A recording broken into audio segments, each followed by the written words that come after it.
people next in line, lower classes, social slime, they don't matter, genocide, sick from water, sick from air, making money, they don't care, Caesar shit, force of air, fuck them back, it's only for they bomb, they shoot, they kill, they massacre, rape, they burn the kids, no one makes countries laugh to your face, fight and die, cause God forgives.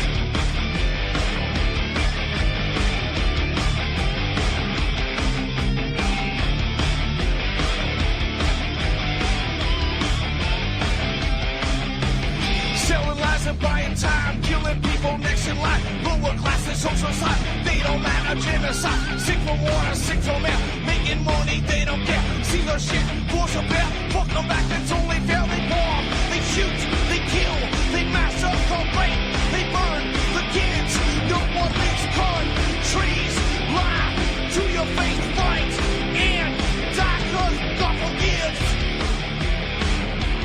yeah. Coming back around again.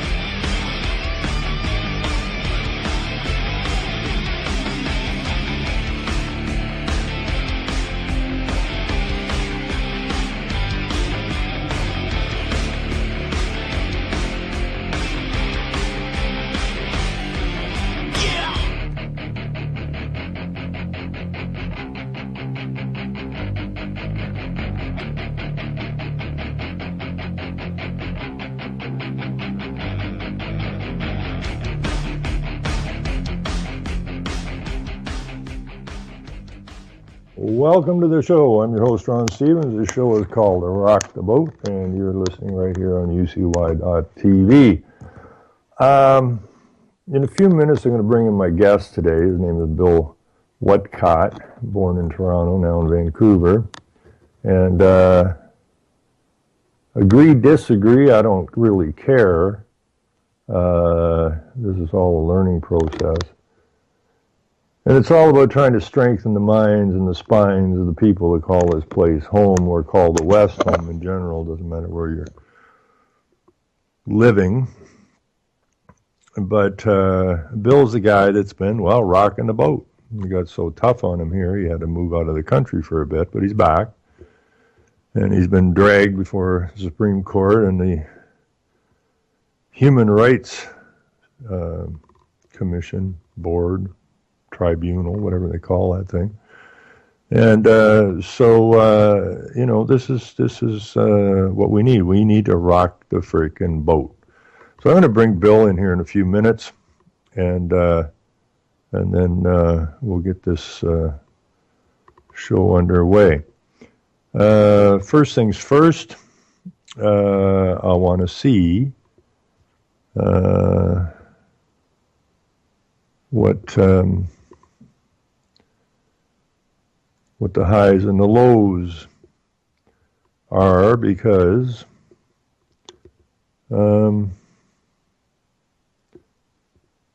let's see what we got here in my town.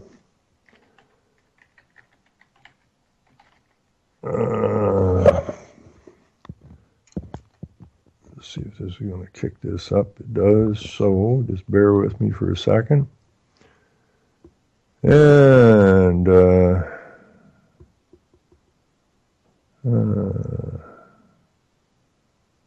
this going to give me a tough time this morning or what? Or this afternoon?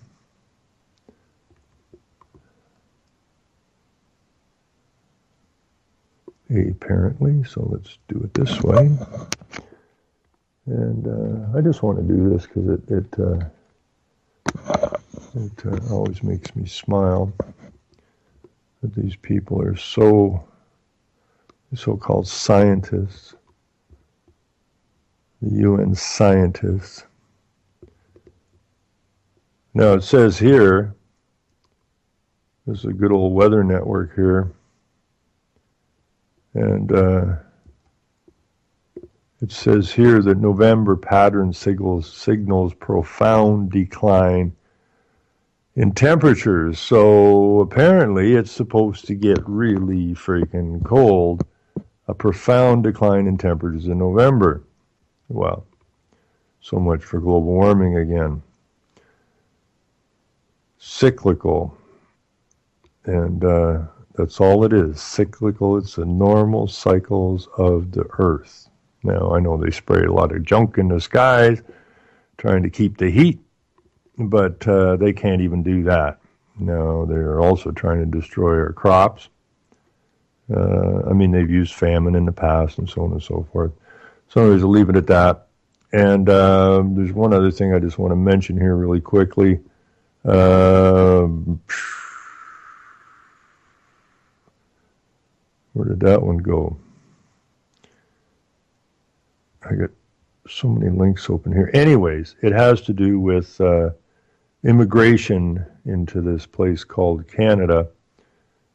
And they want to ramp it up to 450,000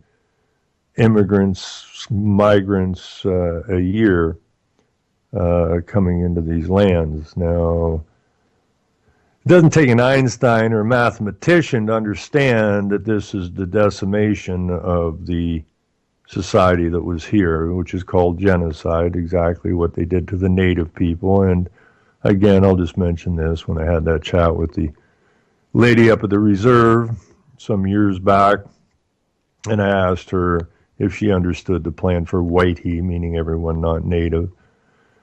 And but original society, after the society that they had was decimated, and they were put on reserves. And she just looked at me and smiled and nodded her head yes. When I asked her how it is she gets it so easy, and Whitey, just when I talk to Whitey, he's like banging my head on a freaking brick wall all the time. And she looked at me, she said, it's simple. We lived through it. Now it's your turn. And she was absolutely correct, okay?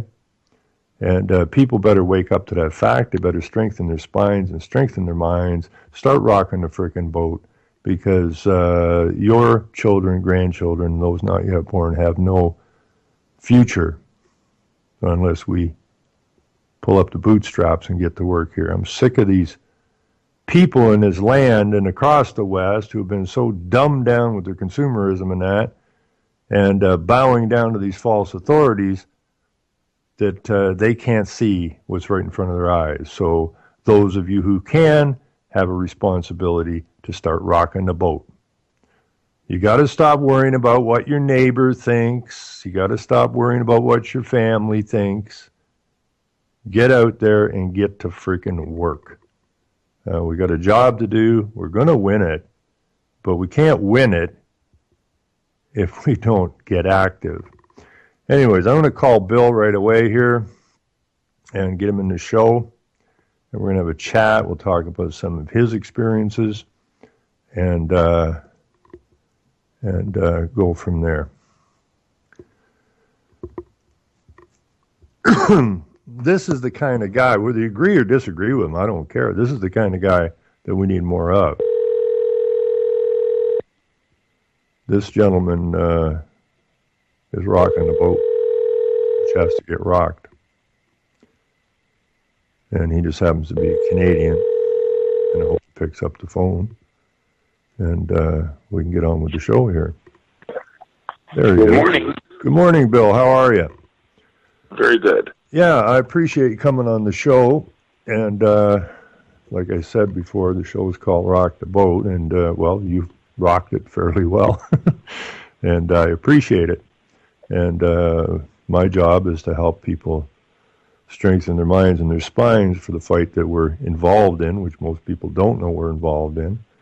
And but you are in a particular position, and you have a target, being a religious man, of taking to task the gay pride. And I don't even know how many letters are attached to it now, Bill. I mean, it seems like they add one every week. The LGBTQ, T1, T3, whatever it is ridiculous. And they sell it as diversification and diversity. If you look up the meaning of diversity, it says evil.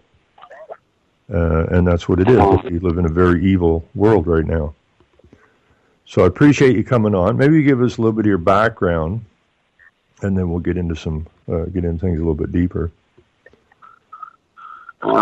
You mean like my upbringing and stuff Well, like that? just whatever you're comfortable with, bring us where you want to start and bring us up to date, and then we'll go from there.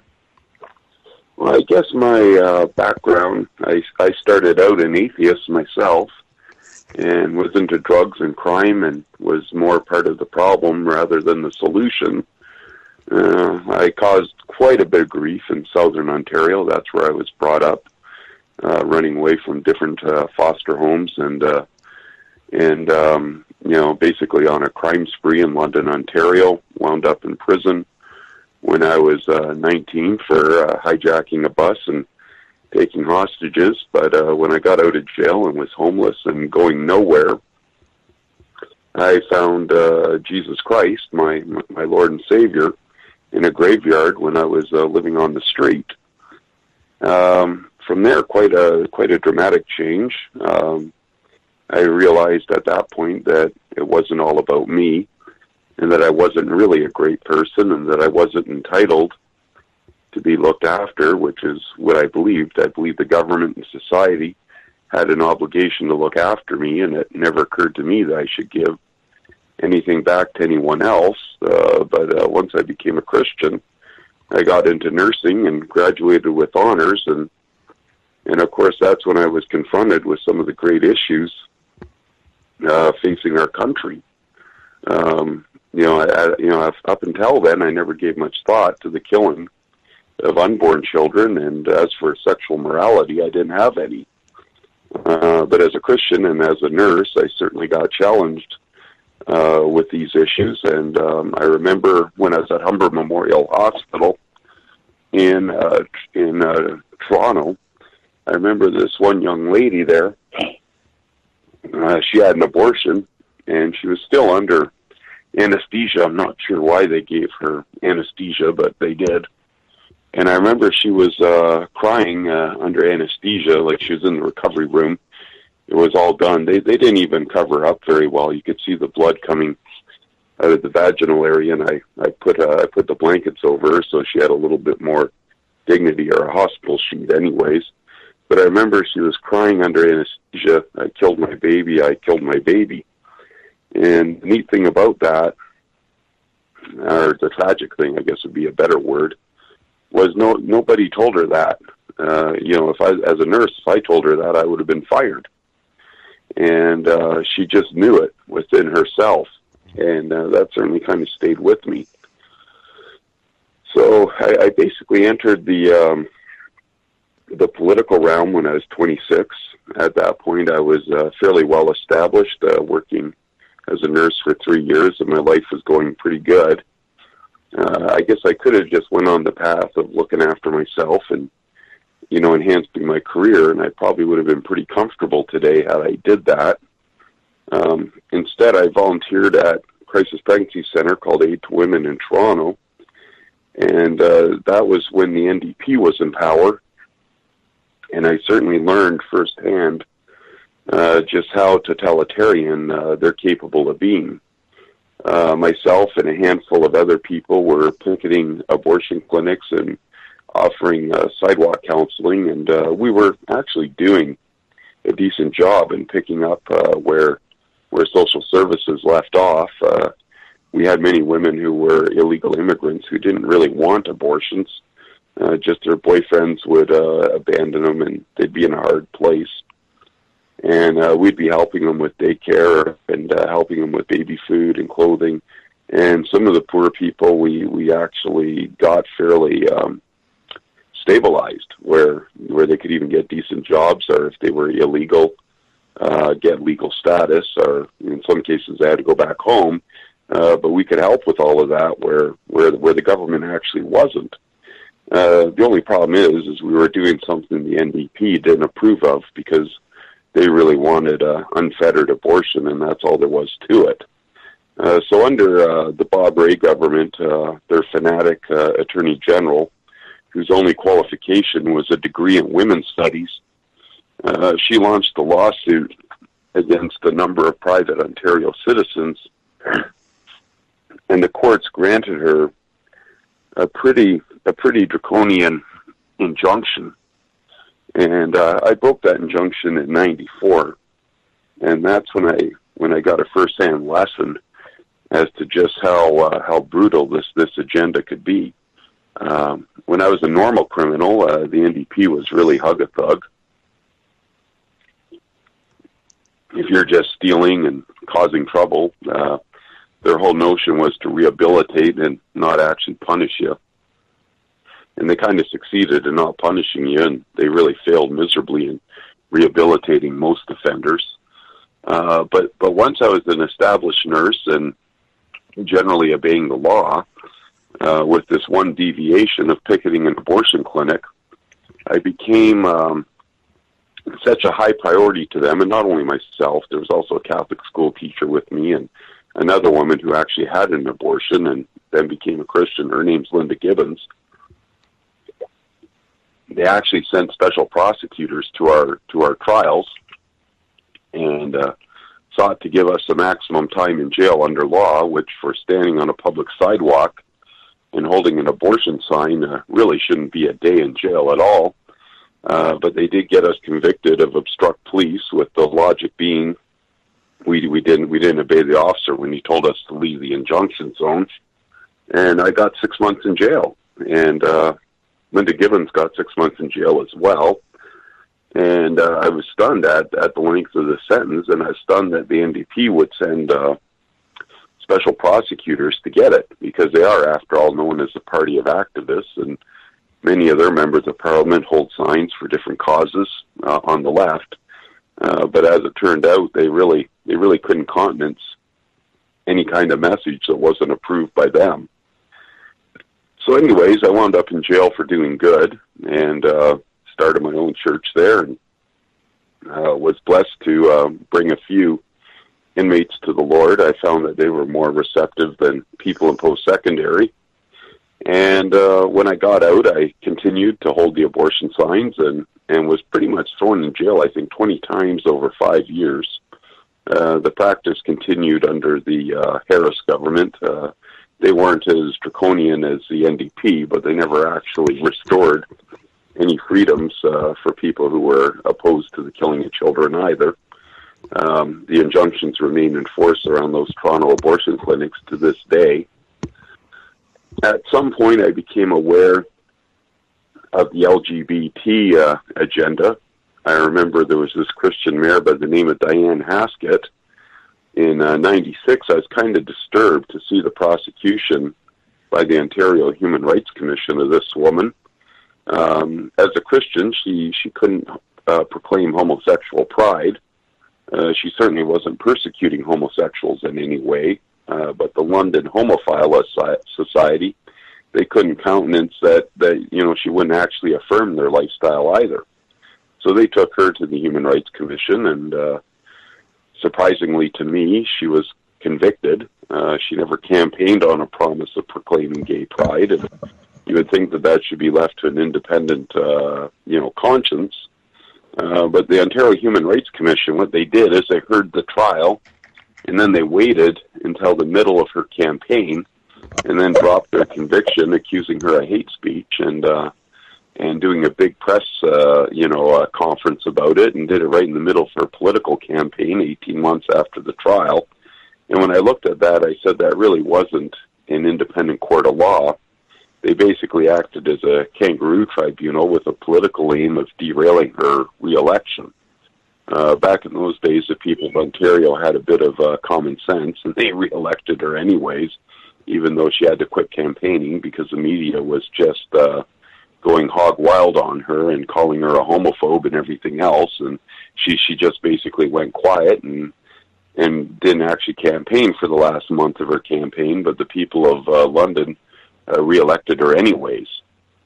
And so that kind of blew up in the face of the Human Rights Commission, but I thought that really wasn't their job to derail a political campaign, and if they were impartial, they should have just heard the evidence and rendered their verdict. And of course, I think it was a terrible verdict, saying you're guilty of discrimination, and they fined her $10,000 because she didn't want to proclaim a lifestyle that she didn't agree with.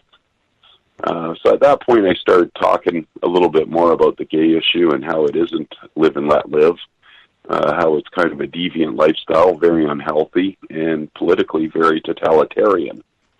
I moved out west, and that was kind of funny because the day that I got on the airplane was the day that four so-called anti-racist action people, my wife was actually a person of color, Hispanic, but they decided I was racist because I wasn't pro-gay and pro-abortion enough.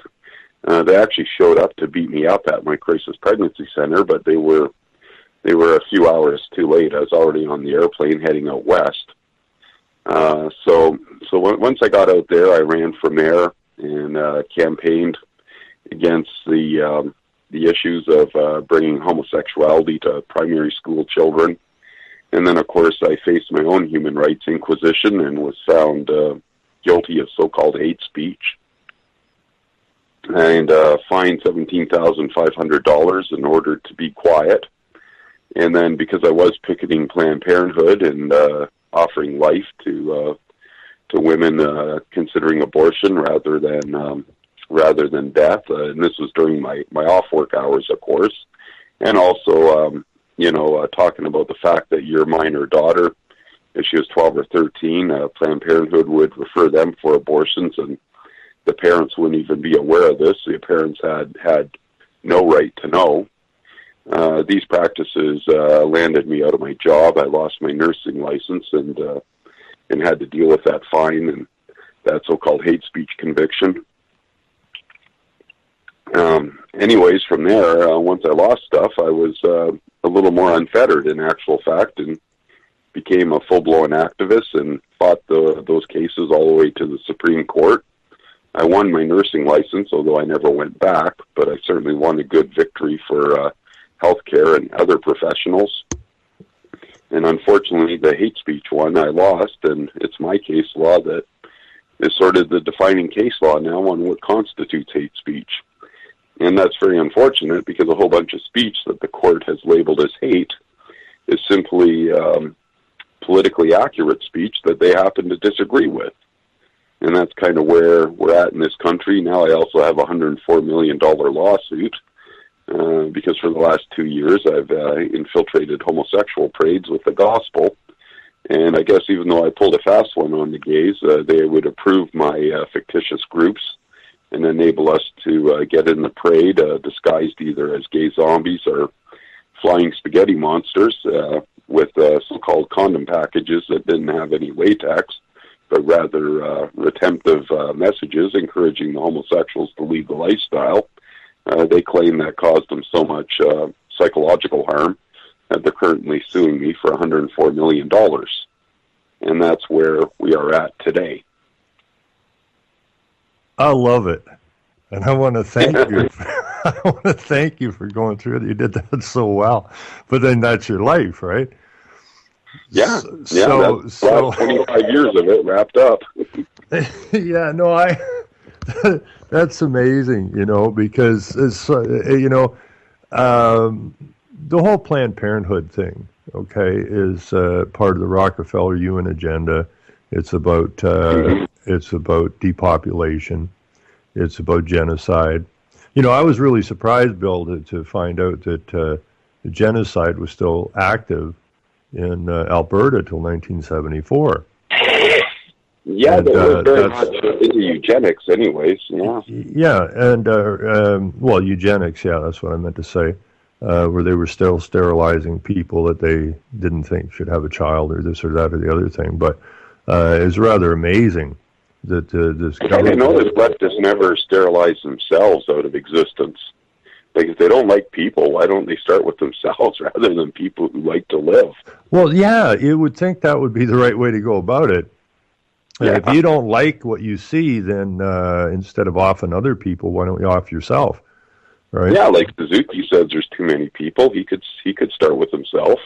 Well, yeah, I tried to get him on the show once. I thought I had him, but then they backed out at the last minute. Same with Elizabeth May. I talked to both, and we'll debate anybody, anywhere, anytime. Just what I wanted to hear. No, they don't. At it. And once they look into my background, they don't want anything to do with me because I wipe the floor with them about 30 seconds flat. So they're just mouthpieces. I mean, when I looked at the history of Suzuki, if it wasn't for Morris Strong and Morris Strong's wife's friend, who Suzuki's married to now, you'd never heard of David Suzuki, right? It was Morris Strong and Rockefeller that got him into the CBC, and I used to love that show when I was young, right? I love nature. But then it dawned on me finally that, wait a minute, this isn't about nature, this is about the hate of man. This is the message. Man is the problem. And we need to do something about that problem. So that goes right into what you've been fighting or exposing. This whole gay gender thing is about depopulation. If they can raise more and more gay lesbian people, then obviously you're going to have less children. And so that's the plan behind that. I mean, the school is turned into a training, not so much a training, but they're growing the children that the pedophiles will get their hands on quick. I mean, if you look at the sentences that pedophiles are getting now, it's a slap. You got longer time in jail for standing on the sidewalk than some of these guys are getting now. Oh, actually, it's getting now if you're a high up enough pedophile. One other case that I was involved in for years, and it's part of my $104 million lawsuit. I was putting out flyers on our former foreign affairs minister. You might remember his name, Bill Graham. Yep. Does that name ring a bell? Yep. Yeah, he was actually my member of parliament when I was living in downtown Toronto. He was the member of parliament for the homosexual district, and of course, working as a VON nurse and caring for gay men, I was pretty in tune to their community and knew a lot of what was going on, and I had access to a lot of their newspapers, and I would read them. And it turned out that Bill Graham was involved in a sexual relationship with a 15-year-old boy by the name of Lawrence Metherall, and it was a cash transaction kind of thing, so it was basically underage child prostitution, which is a serious indictable offense in Canada in theory. Quite interestingly, when this came out, the media buried it, and that's a huge problem, is how our media just lies. And the only papers that would touch it was Jamie Glasnov's blog, conservative blog, and LifeSite News, which is very courageous and very very good quality news. Anyways, they covered the stories, but of course they're alternative news sources, and they really couldn't reach that critical mass that would hold this guy accountable. And I think Frank Magazine covered it as well.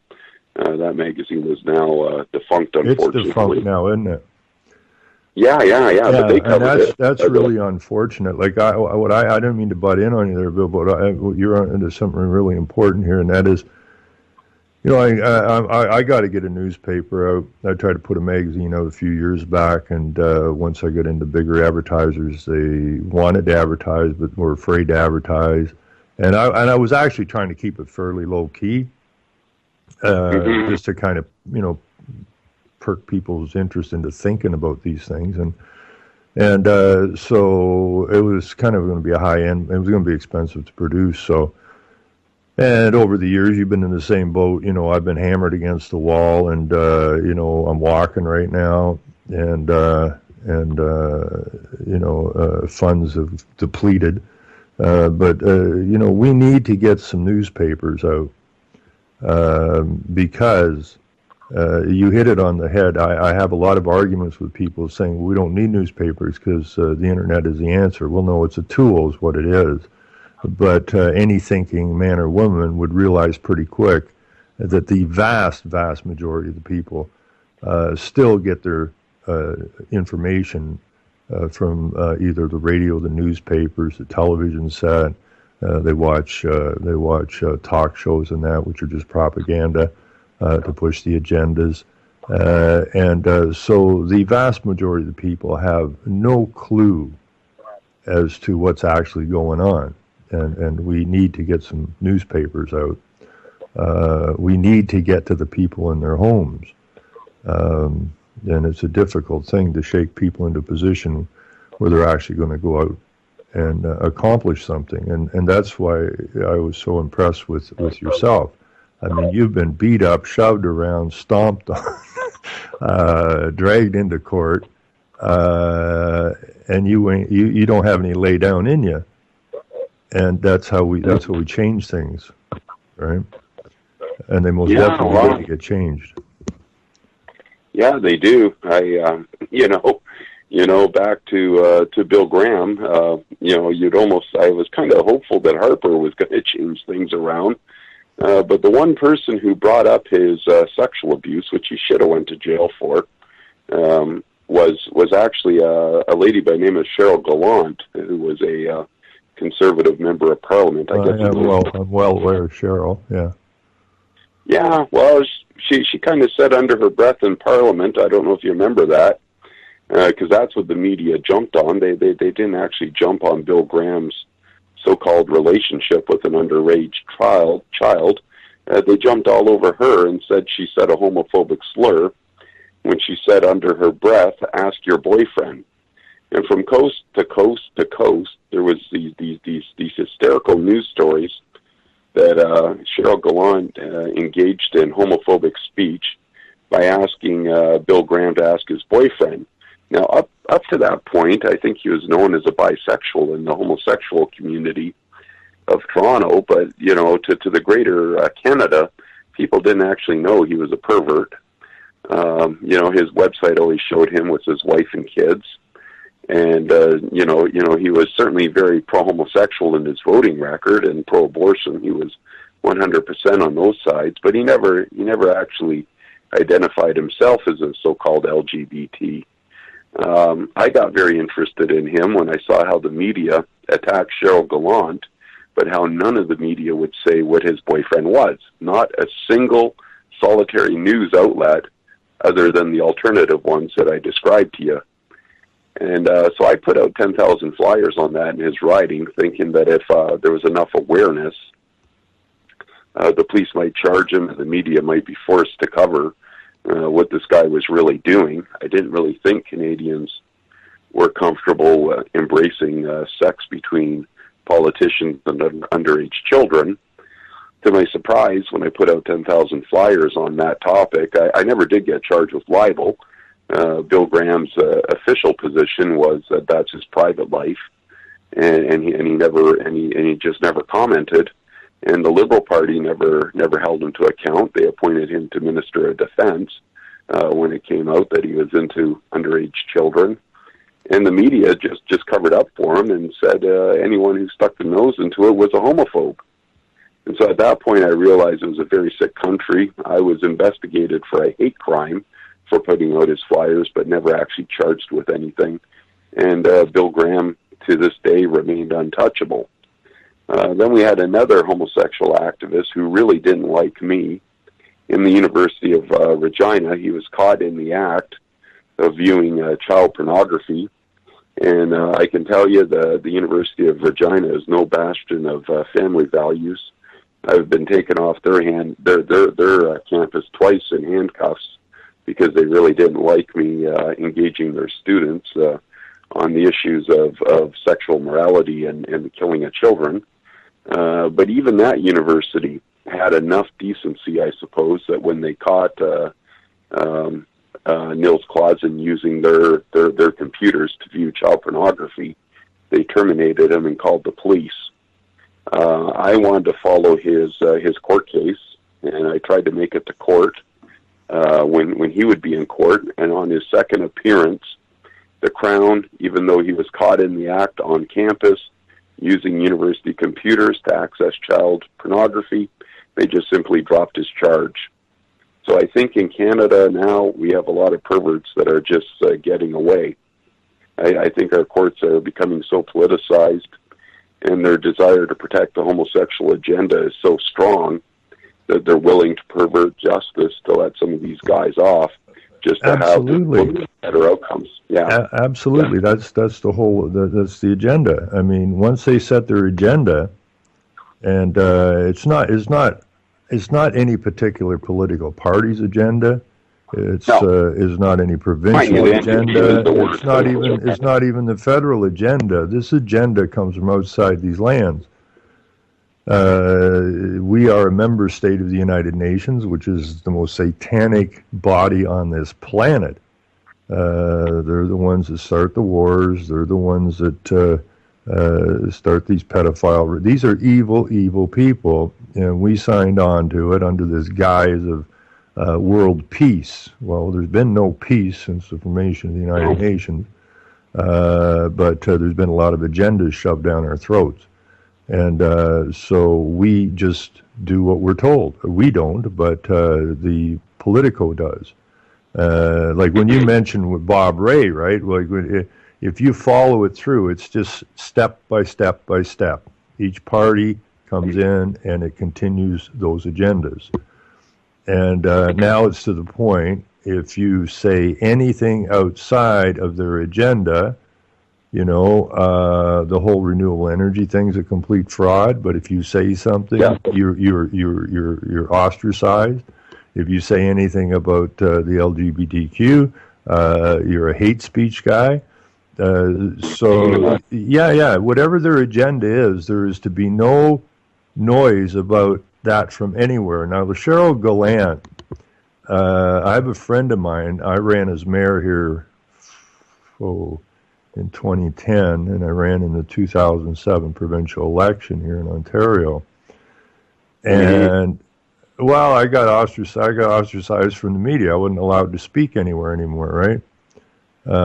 So I phoned up a radio station up the road that was doing some stuff, and had a talk show, and I said, you know, you need to have me as a guest.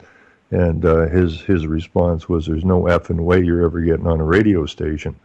So I thought, well, okay, what am I going to do? So I decided to run in the election, and I didn't want to, but it was an experience that I am so happy that I got involved in. And I mean, I did this the last day you could get your paperwork in, basically.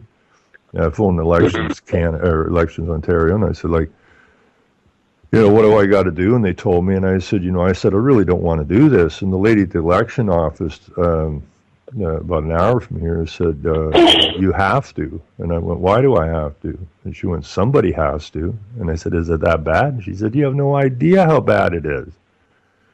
So, the next morning I had to get to Brussels. So that night before, I went out and got a bunch of names, and then I saw a cop, OPP, in the Tim Hortons drive-through, and I was heading out of town. So I just stopped and walked over, knocked on his window, threw my clipboard in on his lap, and told him to put his name on and sign it, right? And he kind of looked a little startled, because they're the ones that want to do the knocking on your window, right? And kind of gets him out of place. But, he asked me what it was, and I said, I really don't have time. Just put your name on it and sign it. And so when I told him I was running the election, he said, I'm going to sign this. You want to know why? And I said, not particularly. I'm in a big rush. And he said, I'm going to tell you. I'm going to sign this because I believe you have it in you to make this a better place and turn a better country. And I thought, well, that was odd. So, the police, they just say, well, I'm just doing my job. I've had lots of chats with lots of police because I've been here lots of times. And when I explained to them that you have a family and you have a duty to your family above this uniform to do what's right. So the idea is to get into their heads. But when I ran in that election, I didn't realize just how brain dead these candidates really are. They know nothing about anything. They had their egos stroked, and they were patronized, and they're just a useful idiot tool kind of thing. But speaking of the NDP, at the end of the last all candidates meeting, the NDP candidate came up, and he had been in the Bob Ray government, and he said, I want to shake your hand. And I went, why? And he said, do you realize that if you had not run in this election, not one issue of any importance would have ever been allowed to see the light of day? You had us dancing the whole way through this thing, right? And I said, did you hear what just came out of your mouth? Right? So how many votes did you get? Huh? How many votes did you get? I don't know. I had no signs. I had no buddy. I just did the things. I think I got. I don't know. I got a decent number, but then I ran for mayor, and that was the same thing. I thought, I had signs that time and that. People here still think I won the election.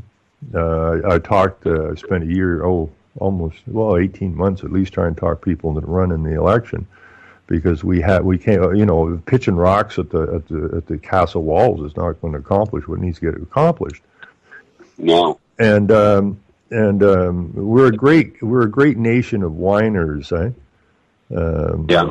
Sign a petition, and some of them will go out with a placard, but mostly we just like to complain. So the media is brilliant at giving us something new to complain about all the time, right?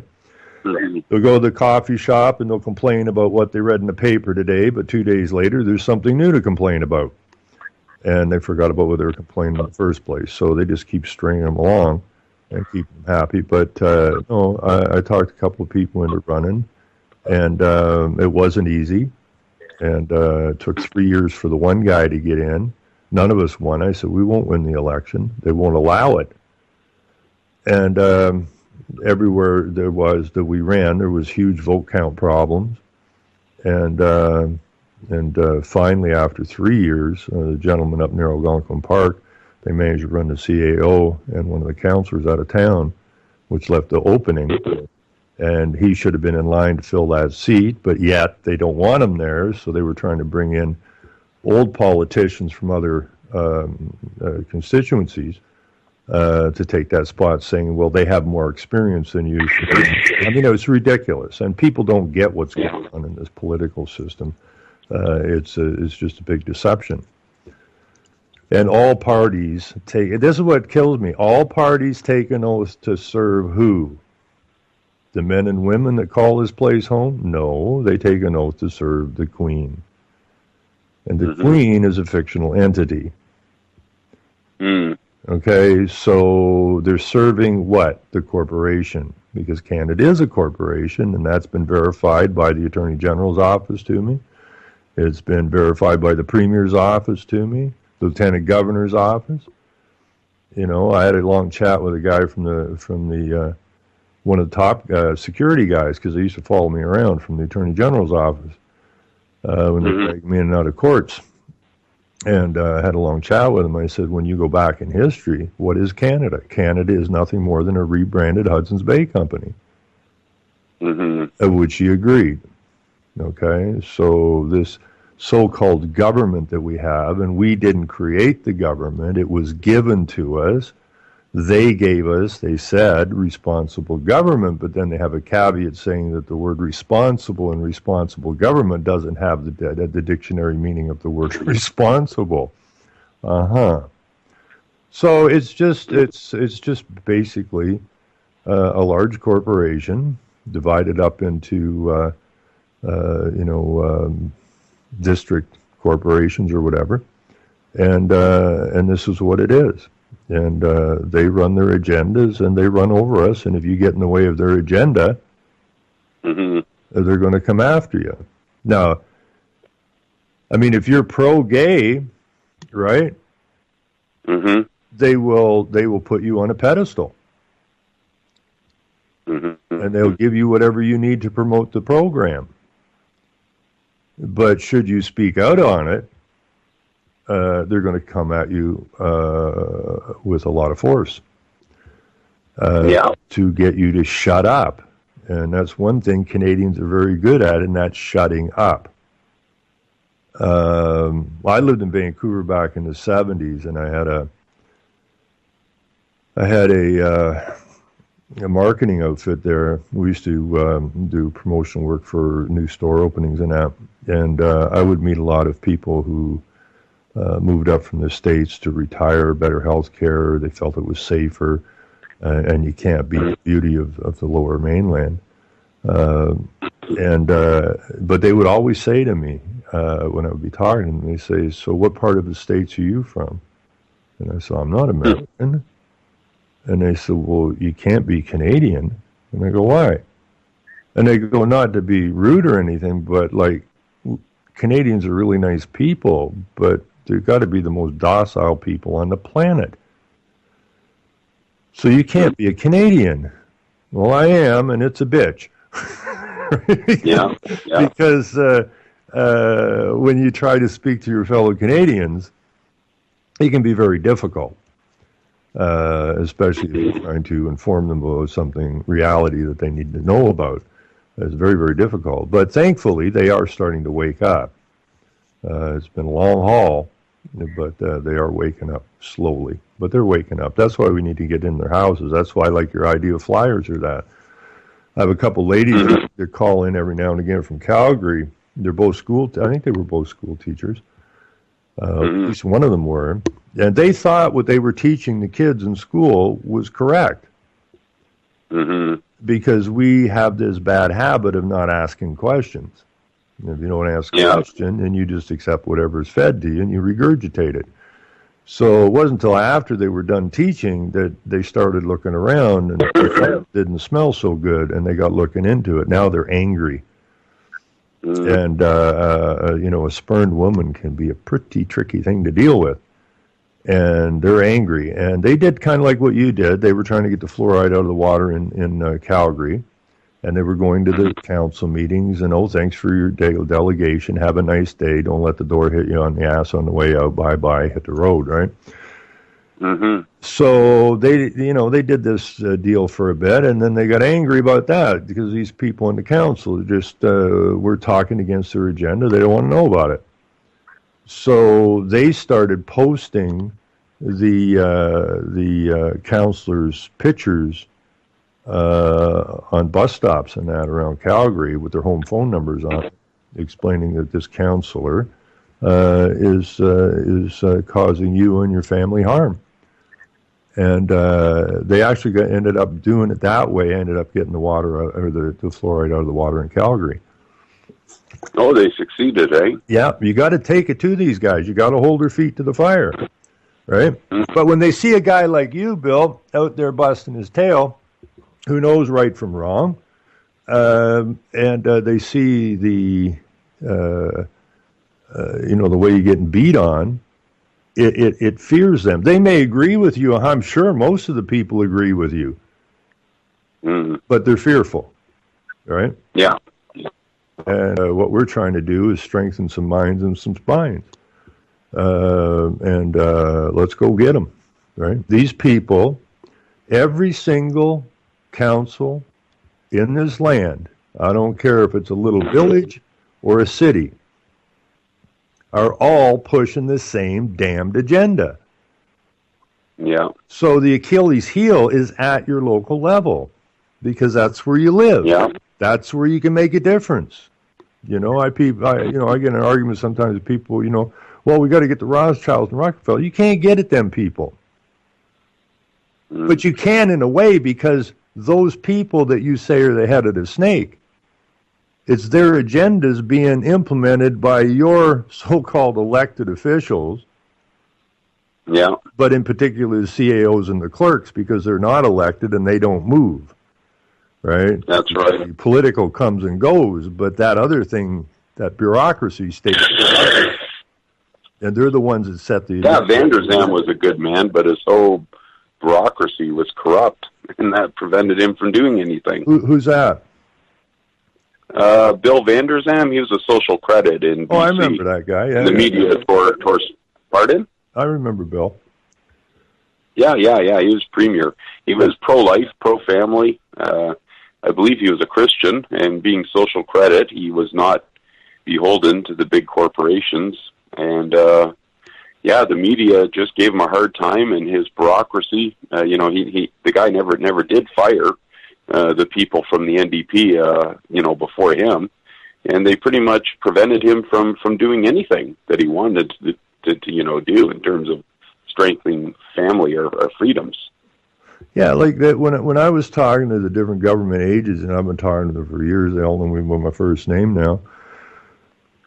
And they fought for a long time, but now they just agree. that we're still in the feudal system, that yes, it's a corporation, and but the problem is it's the bureaucracy. The bureaucracy is set up so that each new set of politicians who really don't know anything about anything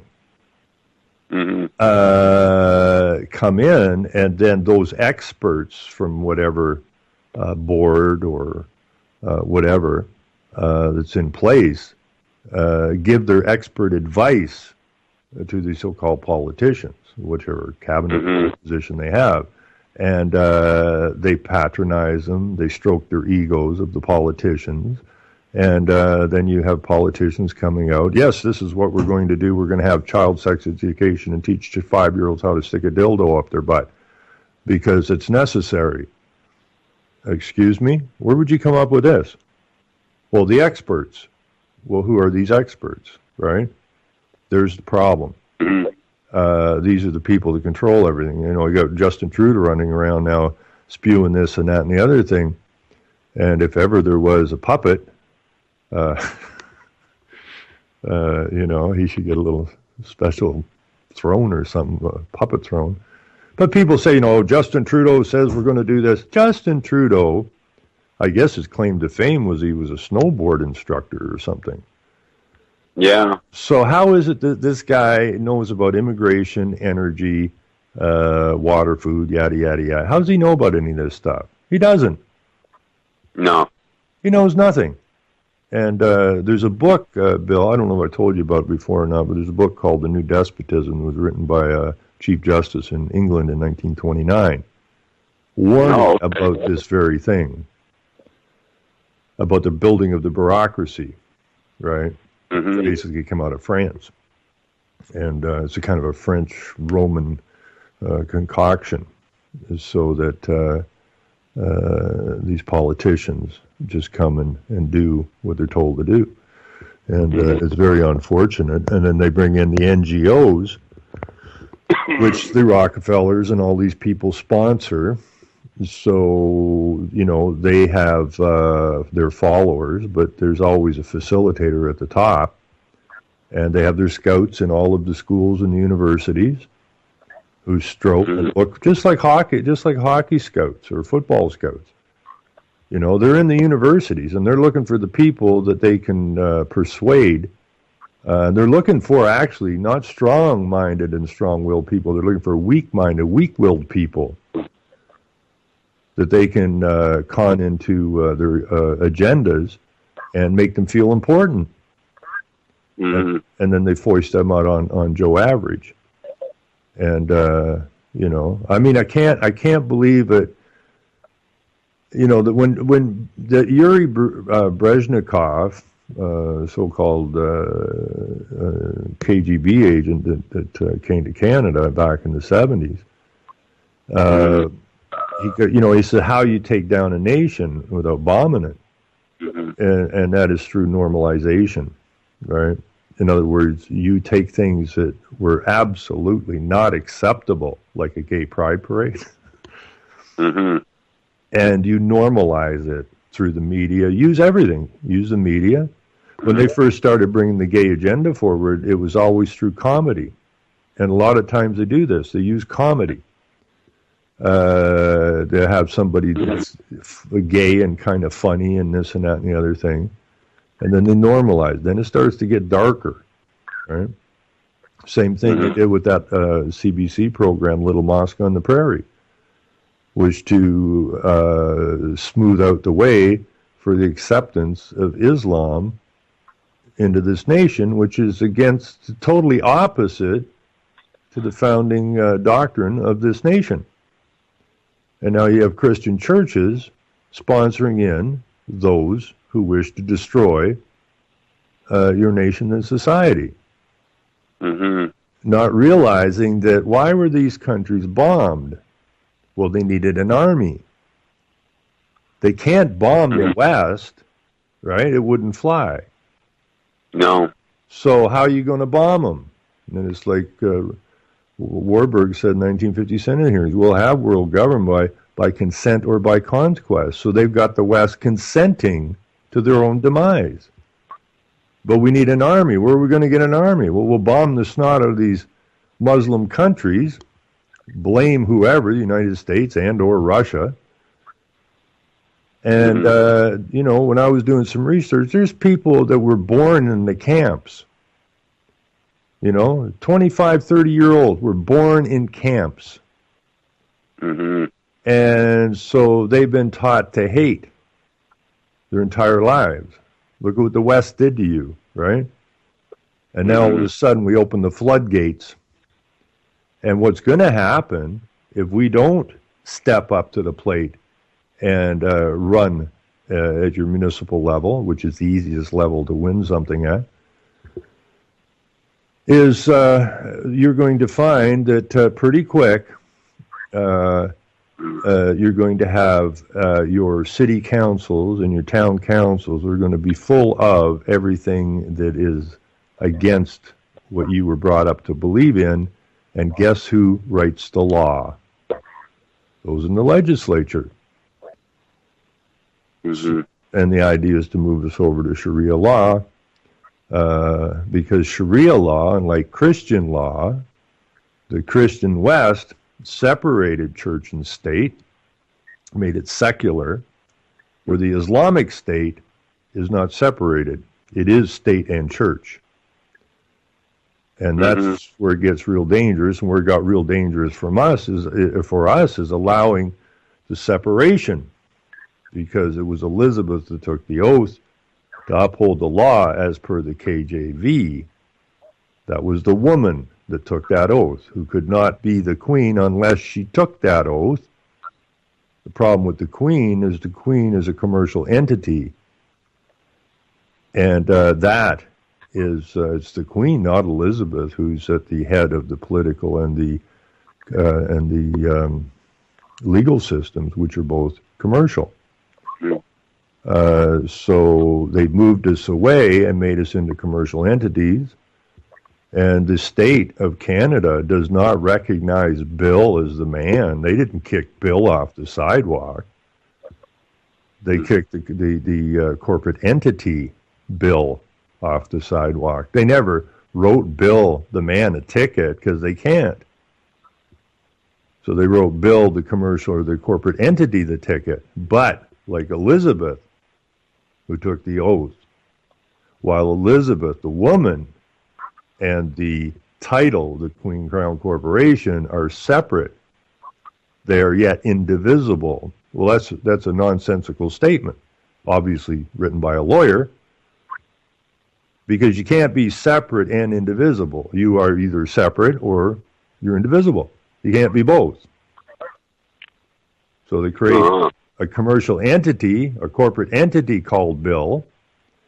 And because you talk to so many people, if you look up the word plagiarism, it is the theft of a child or a slave. And it even has seduction in there. And what the state did was they seduced our mothers. They lied to our mothers. They deceived our mothers and told us if they register the child, then the child will get benefits as will a family, baby bonus, free schooling, health care, all that kind of stuff. But they didn't tell the mother that we're going to plagiarize the name and create a corporate entity out of it. And when you register your child, it's business, and you will get a bundle of rights for that child. In other words, you've signed the child over to the state.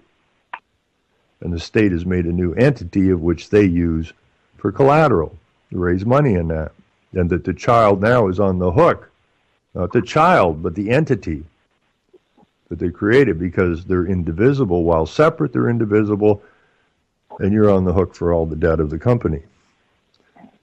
And people don't get most of that stuff. It's absolutely corrupt from the get-go. But no, Bill, you've never, ever, ever, ever, ever been charged with anything, because the state does not have the capacity to charge a man. You are in the position of agent for what they created, indivisible from. Most people doesn't know it exists.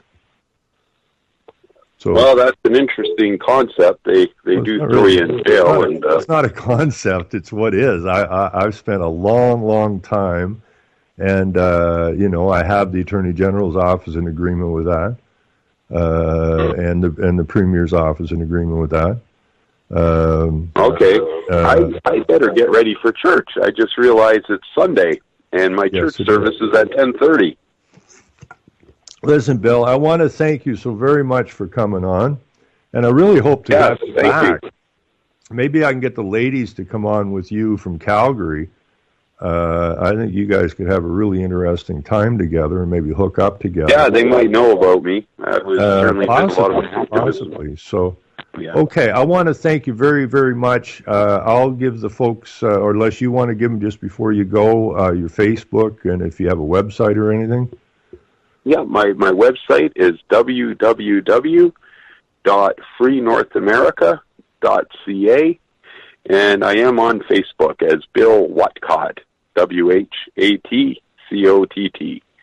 Have a good day, and God bless. Thank you, Bill, and say hello to the West Coast for us. Yes, thank you. Okay, Bye-bye. take care. Be good. Yeah. Well, that was good. That was good. Guy's got a good history. He's out there shaking the boat, rocking the boat as he's supposed to, as we're all supposed to. And so, and I find that a lot, when he was young, I guess he was in the foster homes and that, and was probably searching for something, couldn't find it, ended up like so many people who are basically on the outer edge or not even part of the so-called normal society, looking around at it, and just throw their hands up and, I don't know, go hijack a bus or something, or whatever else. And but he got through it, and he found a purpose, and he could have, like he said, lived comfortably had he just turned the other way and just ignored what he saw. But he wasn't going to do that. He didn't do it. He still hasn't done it. It has cost him and his wife considerable stress and expense. And but will he submit? Not a chance. It doesn't take the whole population to change things. It actually takes a very small percentage of the population. 10% is more than adequate to take back a nation. And here in Canada, that means that you're looking at 3.5 million people. And in the States, you're looking at, what, 10 million people? Or no, you got 300 million, you're looking at 30 million people. And you take back the nation. Because the rest of them, they're just going to go with the flow anyways. It doesn't make any difference. Okay, it doesn't matter to them.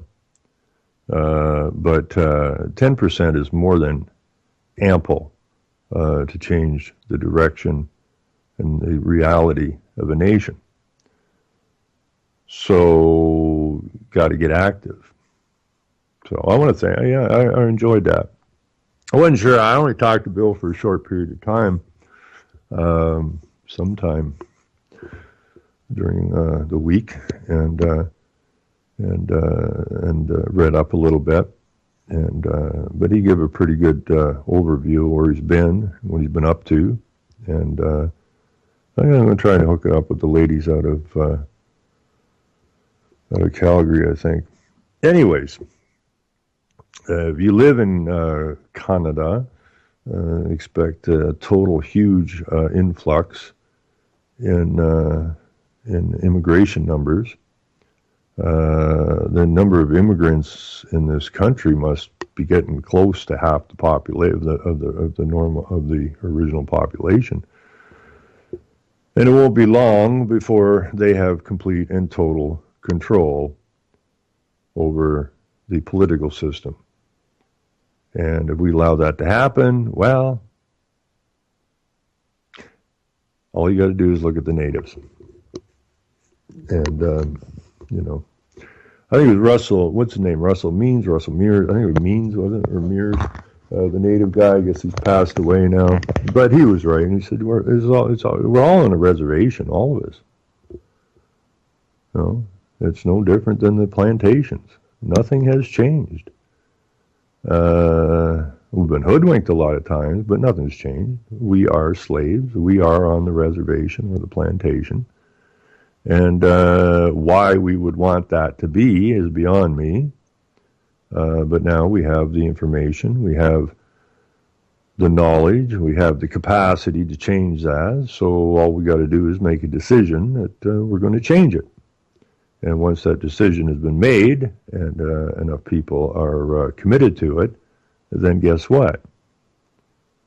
You know, it's like that movie, which spawned the name of this show, Rock the Boat, was when, what the hell was that guy's name? Jack Sprague or whatever it was from that movie? Pirates of the Caribbean. When he figured it out, because like I said, you walk down the street and everything looks pretty much normal, but it's the exact opposite of normal, and he noticed that when he was on the ship. Now, Jack could have run back and forth across that ship, trying to rock that ship till he died, and nothing's going to happen. But when the crew caught on to what Jack was doing and went, and they all started running back and forth, rocking the boat. Well, guess what? They flipped the boat. And ended up where? As the whatever you call it, the second in command on the boat, whatever. When the water's running off the deck after the ship flips, he looks around and he goes, we're back. Meaning they're back in reality. And, we've been out of reality for so long, to too many people, the idea of being anything else would seem upside down. But it's not. Now, where is it that I'm looking for a word here? The netherworld. Yes, the netherworld. Persephone, which takes you to the word person, was the wife of Hades, queen of the netherworld. Daughter of Zeus and Demetri. And this is where we are. We are in the netherworld. Person. From the old French, persone, or personne. In quotes, a human being, anyone, a person. And it also includes the word people.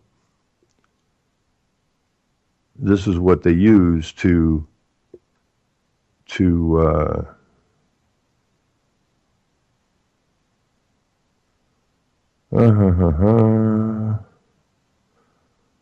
Girls finally gone out, I can finally tune in. Why tune in? Why don't you join me? This is just from Kathy Hamilton down in Marmora. One of my favorite researchers. Now we research stuff, sometimes the same stuff, but a lot of times different stuff. And she's more zoned in to the local level, which most people are not. And that because that's where it's all taking place, is at the local level. And she has the capacity to do things that I don't, because we have to deal with what really interests us. And the idea, I've done it, gone through Hansard's, and that's a long haul, looking for information, and nothing makes me crazy. I suppose if I got used to it, but the local agendas, council agendas, they make me ill and hurt my head.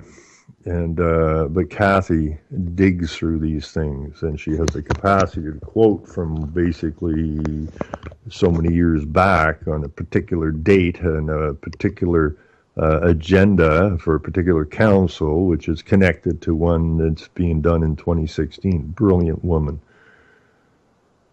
And extremely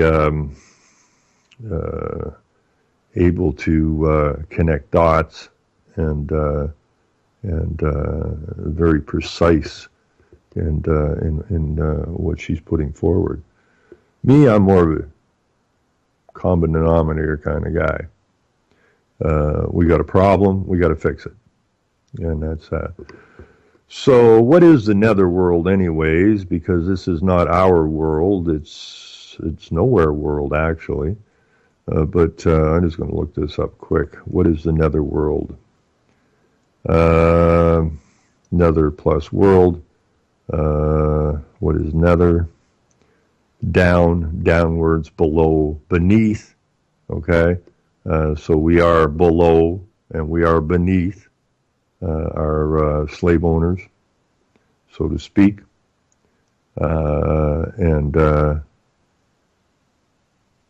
downward.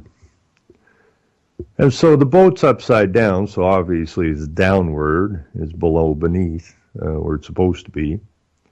And that's nether plus world.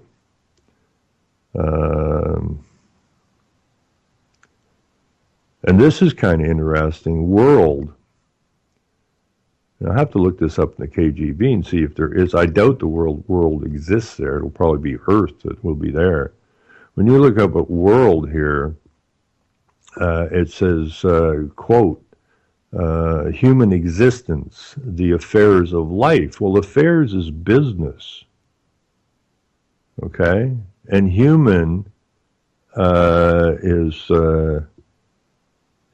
a abstract concept, okay? So that's your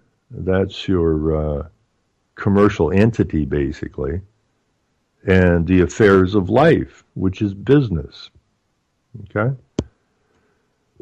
Long period of time, the human race, mankind, humanity, none of these things are of reality. Anytime you add a word to man, say, or law, you've changed the meaning of it. Mankind is kind of a man. Humanity, a hue of man. Human race, okay? All color of, similar to, like, but not. All done by the lawyers. To what? Obviously, to deceive and gain an upper hand. In other words, to take advantage of, to enslave. And that's the world we live in. Okay? We live in a slave camp. And that's the netherworld.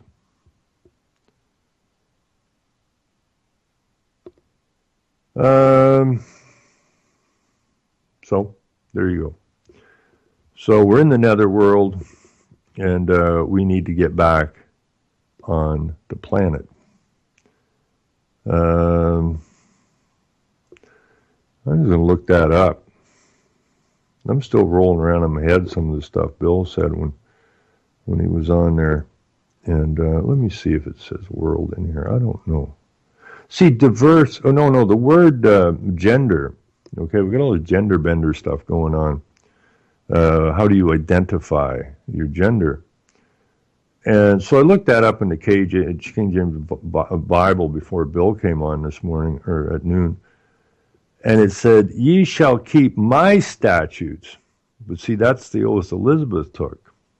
To keep those statutes, to keep those laws.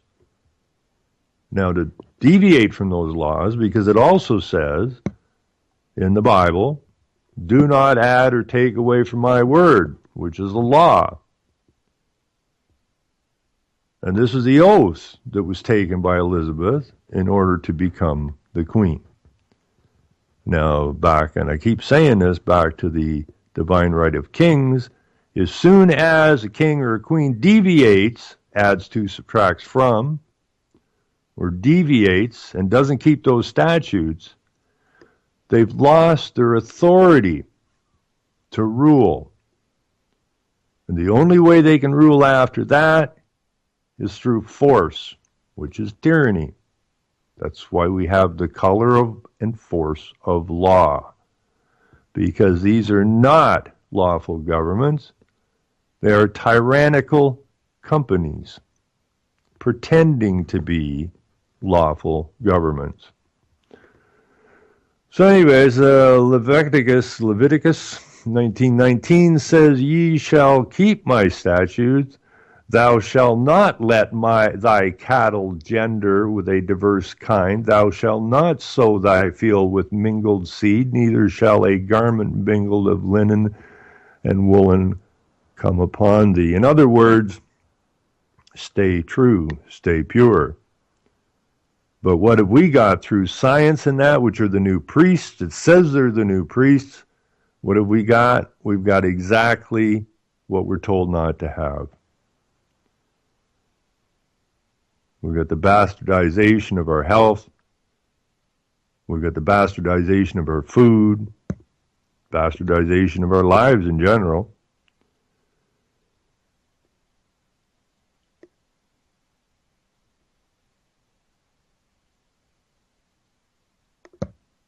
Which things are an allegory? For these are two covenants. The one from Mount Sinai was gendereth to bondage. And that's what we've been. We've held in bondage. We are bonded. And we got to get away from it. Simple as that. And also the word diverse. Where am I at here? And that goes to the first thing is Leviticus again, 19:19. You put in the word, what was the first thing I was looking at here? Gender. And then if you put in diverse, it says it's the first thing that pops up again. Ye shall keep my statutes. Thou shalt not let thy cattle gender with a diverse kind. It also says in the Bible somewhere, take heed no man deceive you, or you will be as cattle, chattel, slaves. And that's exactly what you become, cattle and chattel and slaves. So they say, thou shalt not let thy cattle gender with a diverse kind. Well, you are, as a human, a person, you are basically, well, a human, by definition, is an animal, and a human being is an animal, which is a cattle, and you're told not with a diverse kind thou shalt not sow thy field with a mingled seed, yada, yada, yada. So everything is upside frickin' down, which is again why we need to rock the frickin' boat. And we're gonna. Now, if somebody wants to discuss something, I'm good with that. I find this rather interesting.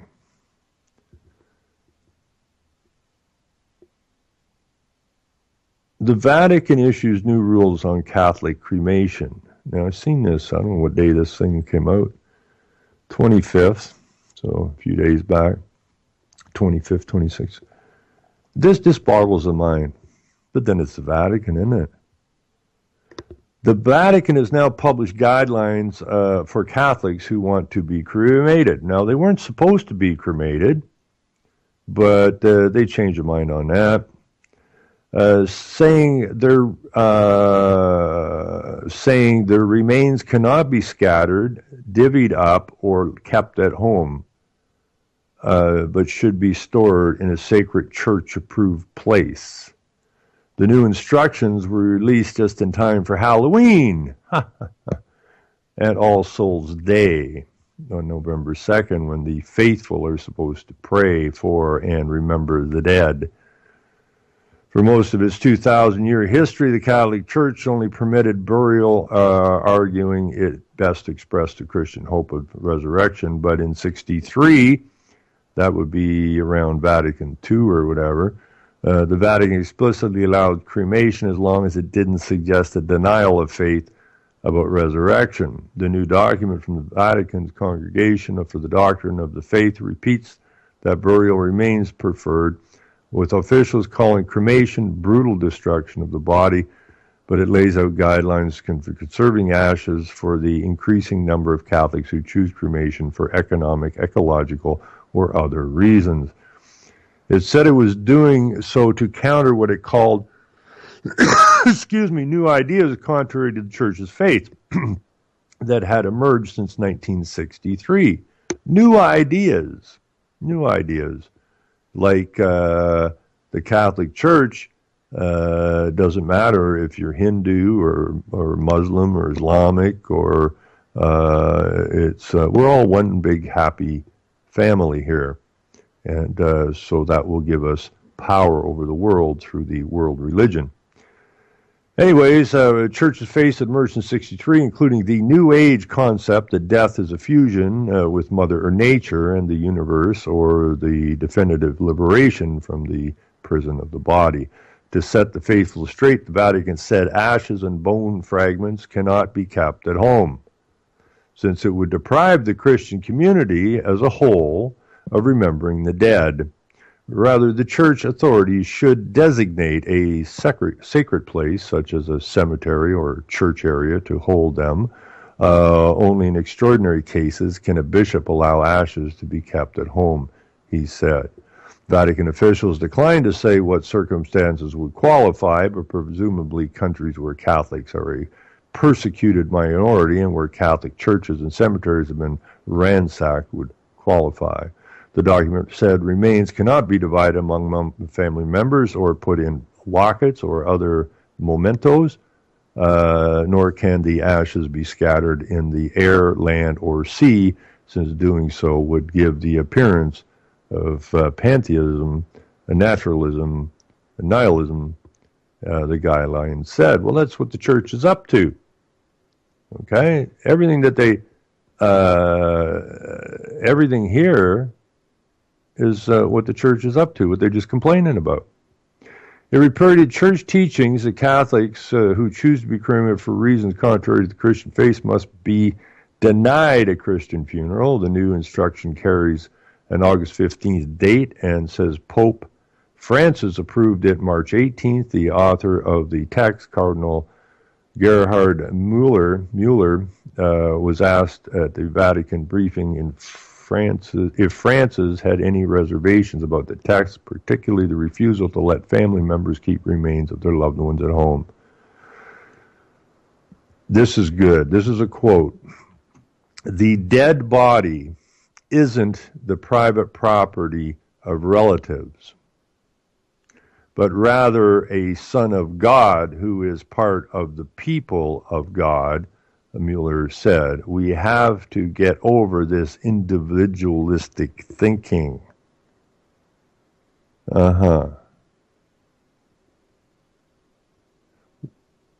While the new instructions insist remains be kept together, Vatican officials said they are not about to go gather up the various body parts of saints scattered in churches around the world. The practice of divvying up saints' bodies for veneration, a hand here, a thigh bone there, was a fad centuries ago, but is no longer in favor. Going to all the countries that have a hand of someone would start a war among the faithful, reasoned Monsignor Angel Rodriguez Luno, a Vatican theological advisor. So just, vacate the Catholic Church ASAP. In fact, vacate all churches. I would like to see all the churches empty all the time, because every single church is a corporation. And every single church does the bidding of the corporation's soul, which is what? The Vatican. So vacate the churches. If you want to get close to your maker, get the hell away from the church. Because you're a corporate person, and according to KJV, your creator has no use for persons, nor should you have any use for persons. And your person is your slave name, which is your title,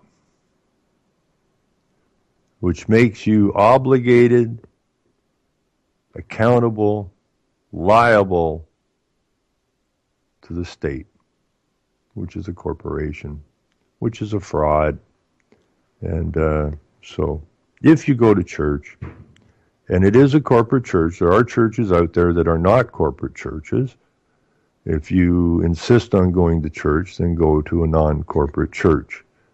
But if you're going to a church that's a corporate church, then they are pushing the corporate agenda. It only makes sense, doesn't it?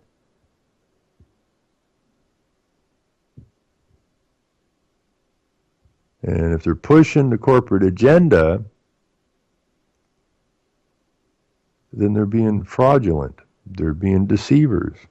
Let no man deceive you. How difficult is this, people? It's so freaking simple. It hurts.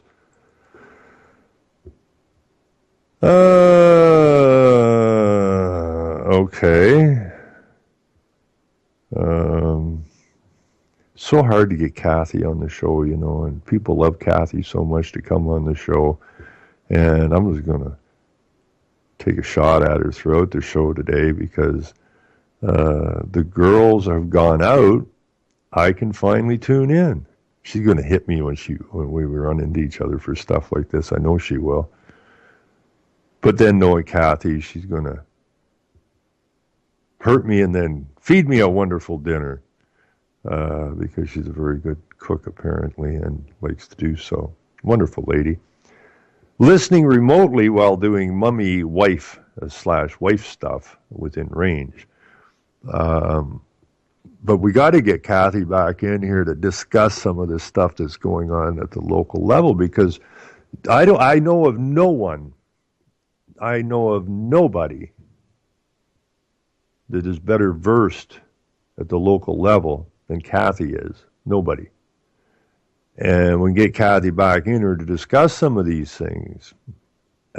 We should make her come on every week for at least, the local level update by Kathy Hamilton. I'm sure she could do it in 15 minutes. Just give us what she noticed this week, what she learned this week, what meeting she's been at this week, what we need to keep our eyes open for in our local levels, because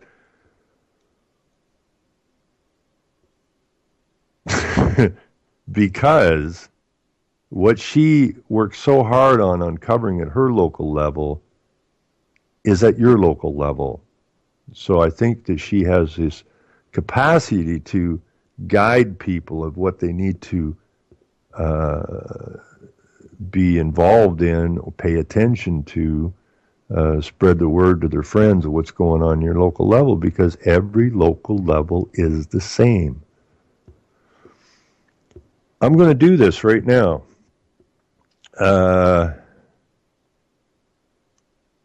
I'm in trouble, folks. I'm in big trouble.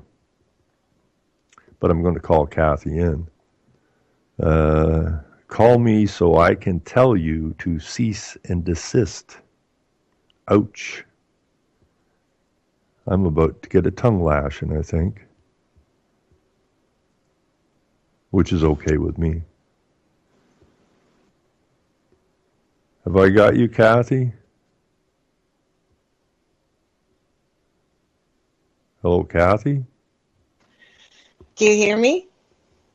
Not only can I hear you, the Vatican can hear you. The Prime Minister's office can hear you.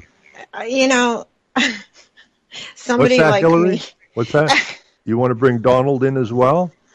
Hillary and Donald are coming in. Yeah, right. Yeah. Very funny, Ron. Ha ha ha. Yeah, yeah. Hey, How you doing? even people within 100 miles of here in political circles claim they don't listen to me, or they show it. That's what they Well, look they like. hear you. Well, sometimes I wonder, but the only way the thing that makes me wonder whether they actually do is when I see stuff that doesn't happen, that they say will.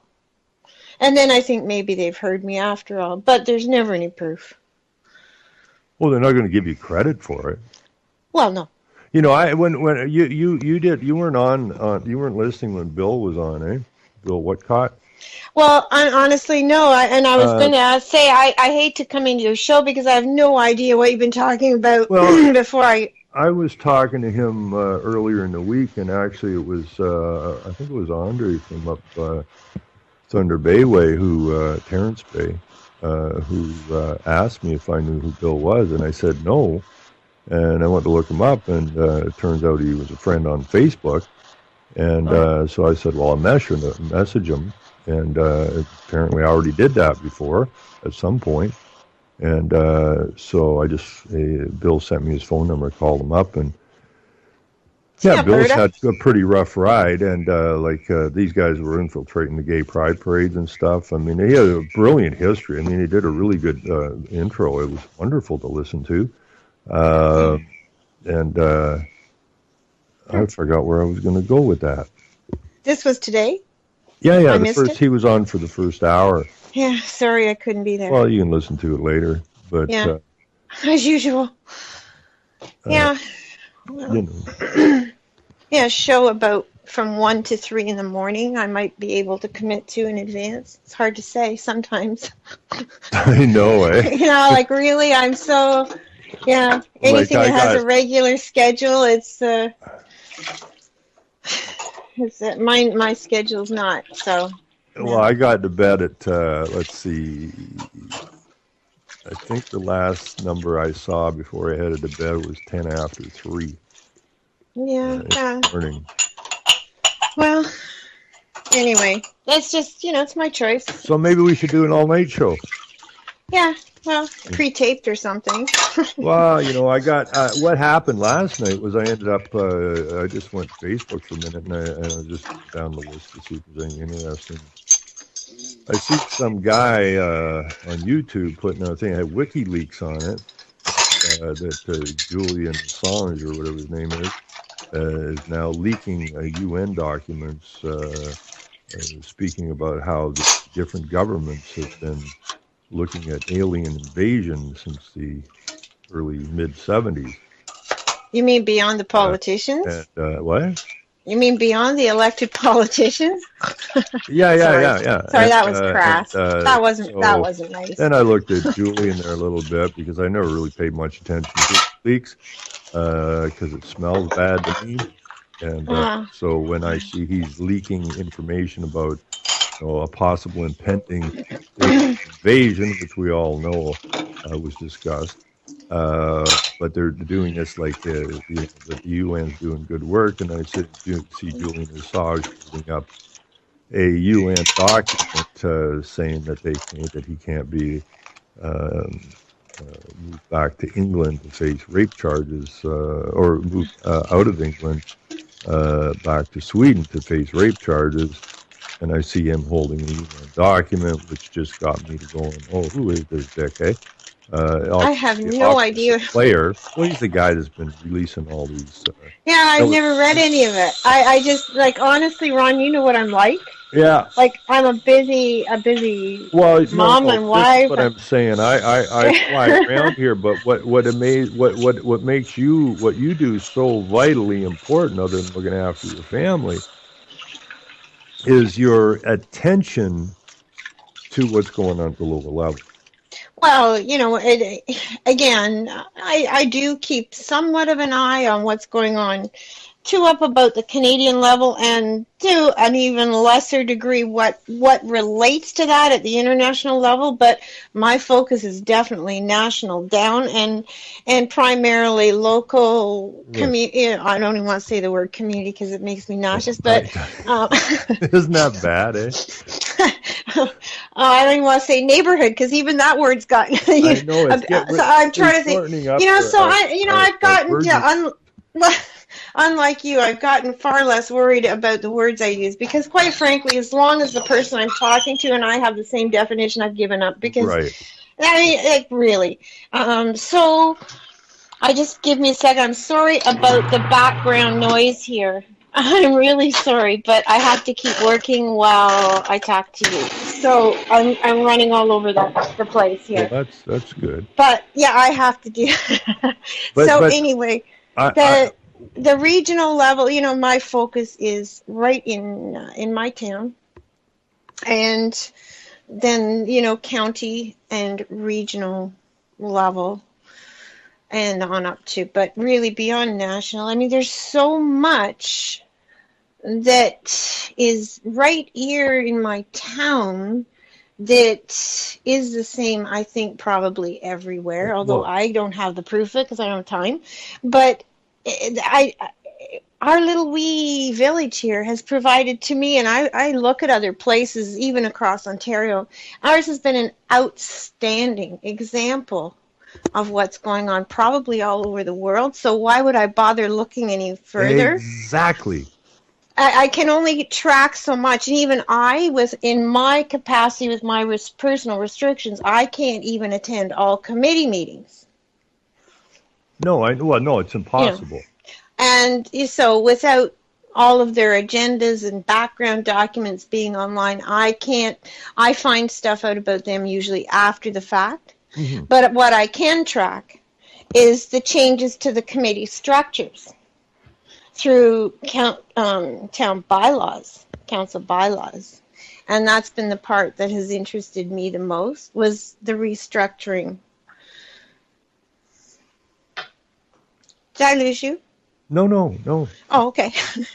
And that took place in 2010. So, I've been very interested in the impact of that, which most people didn't even notice. And you and I have talked about that before.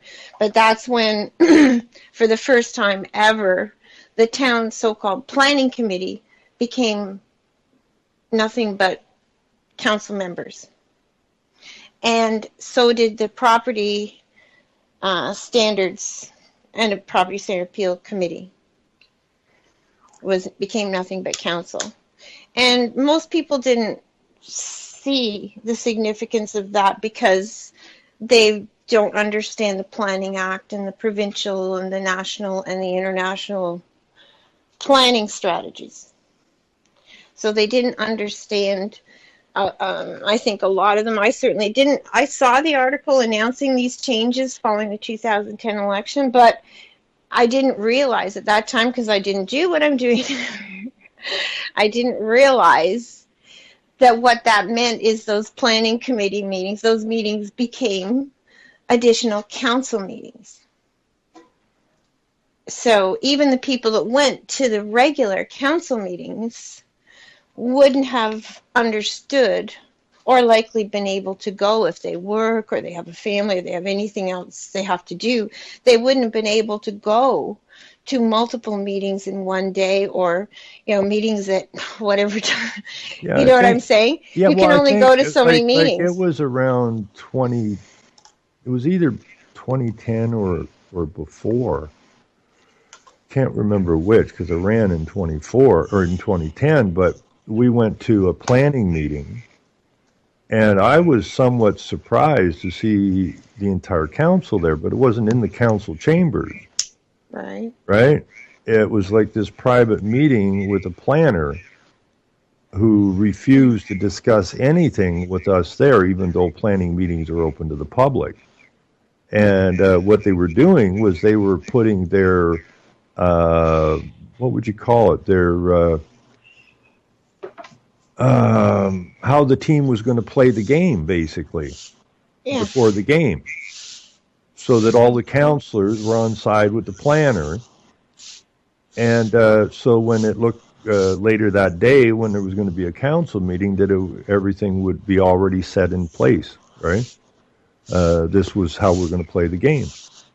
And people don't get to those things. Mm-hmm. But when we were there, I was absolutely astounded because the planner, who knew who I was and knew who the other gentleman that showed up, refused to hold the meeting, even though by law they're public meetings, open to the public, although the public never goes to them. Well, Or rarely goes to them. And they just packed up, like the council's looking at, well, what do we do now? yeah. Well, he folded up his laptop and he just said, we'll have to go somewhere else. And that's exactly what they did, and left me and the other gentleman sitting there. And Well, so your council is just they're just the mouthpieces. This stuff all takes place before the council meetings so that they know what they're supposed to say and what they're supposed to do. And it looks normal, I guess, if you're just going to the council meeting, but there's so much going on in the background.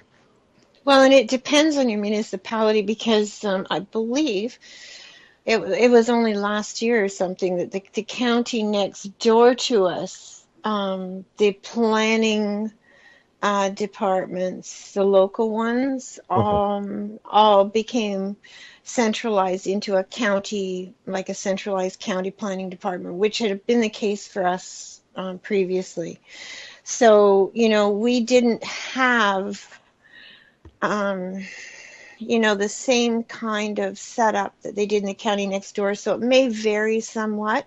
So although what I'm saying is likely happened everywhere, because again, once I read the primer on how the setup was recommended to be set up before, the action plans could be implemented, which means imposed. This framework was required, so I was able to figure out when, it happened here, and then to find out exactly how and who was involved without, and I'm going to honestly, I have to qualify and say, most of them without having any idea of the future impact or why they were doing this. I'm sure of it. But You talking about the local councilors? Yeah, and even just, even the advisors. I honestly, I think that everybody's just doing the job as they're advised from somebody above them, and so I mean, way at the top, somebody knew, obviously. Well, yeah. But where that point was in our specific case, I can't say for sure. But it doesn't really matter, because once you realize what's going on, then the next step was to check out and verify, how it happened. So, I noticed that up until 2010, there was what was called an appointments bylaw, right? Mm-hmm. Where the council appointed the committee members, and they usually did it in January for that year. And traditionally, it was usually, you'd see one a year. Each January, they'd appoint the committee members. And so once you checked those and saw who the committee members were, then all of a sudden in 2010, there was more than one. And you saw the big change take place. All of a sudden, those two key committees, because you got to understand, this whole agenda is nothing but a plan, right? And so, of course, the logical solution would be a planning related committees to become nothing but council. And at those planning meetings, of course, there would be the higher level planners. So, I mean, it all made sense then as to how it happened. But again, because I didn't know, and so if I didn't know, I'm sure other people didn't know, that those committee meetings had actually become equivalent to any council meeting, and resolutions being passed and motions and whatnot, because it was full council, right, having appointed themselves as the sole committee members, and so you would miss anything. And before that, those planning meetings, when they had maybe a couple of council members sitting on them, probably one non-voting, but that could vary, but it was majority local people. Right. And so their recommendations to council and the decisions that were reached at that committee level used to come to one regular council meeting for vote. Right. But now all that voting and the decision making took place at these. At the committee level. Right. Yeah. So, and then when you see this, a similar model at, every government level, so, people, I don't think, pay enough attention to committees. And here, another additional problem was that we still don't see the committee, all of the committee agendas and all of the background documents are not, readily available online, like the council. The actual council and planning meeting agendas are now, but I think that began mid-2012. So at the most important time when all this was happening, you would have had to go up there and pay for probably print copies of all these and demand them, which, again, so the idea you can't complain about something you don't know, but then again, even if they were, I'm looking at since 2012, when we have the benefit of actually having some forewarning and knowing what they're talking about by having the background documents. But how many people actually download and read and study them and then attend the meeting and speak to this? Anything? No. So again, it's how can we complain about what they're doing when you don't know what they're doing? Well, or even when you do know, if you don't take the time to read everything beforehand and address it. Well, personally. The thing is, I mean, this is all done in the background, right? It's not. It's none of this stuff is disclosed properly to the people. I mean, in order for them to be disclosed properly, it should have been in the local newspaper, right? Well, the thing is, then you'd have to have a reporter at all of these. Again, Well, I know, but still, I mean, this should be just automatically shipped to the local newspapers, and all of these meetings listed and what's going to be discussed and why. And all of the background documents. Exactly. Yeah. And you don't have to print them in the paper, but you got to give access to them so that people can at least attempt to inform themselves. But the way you're doing it is I would really highly doubt that more than maybe 2% of any population has any clue as to what the hell's actually going on in their own neighborhood. Well, this has been going on since 2012. We've had access to the planning council meetings and the regular council meetings, not all of the committee meetings, but their agendas and all the background documents have been available online. But even in spite of that, honestly, I bet you there's not more than a handful of people in the entire municipality that actually bother to read it, and even fewer that actually show up and say anything. So, well, I'd like to again, stay the and problem, talk to you, Kathy, but my favorite talk show is on right now, so I have to go. That's what you get from people. Yes, but I'm speaking. Huh? I'm speaking. I'm teasing. I cannot. Private joke. Private joke. I get Uncalled that. for. How rude. How rude. I try not to be rude. Apparently I am. No, you sweetheart. But, I haven't been yelled at. I don't mean to butt in again, but did I ever tell you how afraid I am of you? Why? I'd like to come down and visit you, but you scare the hell out of me. Oh, wow. No, I'm just kidding. Yeah, I've had a lot of complaints about. I'm just thinking me. There's a lot of complaints about me. I'm just thinking of me as the council, the mayor, the planning committee. Oh God, Kathy's coming. Well, you know what? I'm going to tell you something, because I was sort of hoping that they'd get a reporter there and present me the, end of the year with a gold star for attendance. Because honestly, I think probably my attendance has been as good as or better than all of the counselors. Oh, yeah, you're exactly. Yeah, I really do. But I'm not sure. But somebody should have been keeping track of that, because, maybe I get the gold star this year, a bonus. I don't know, a bonus of what? I don't know. But the thing is I actually can't go Tuesday.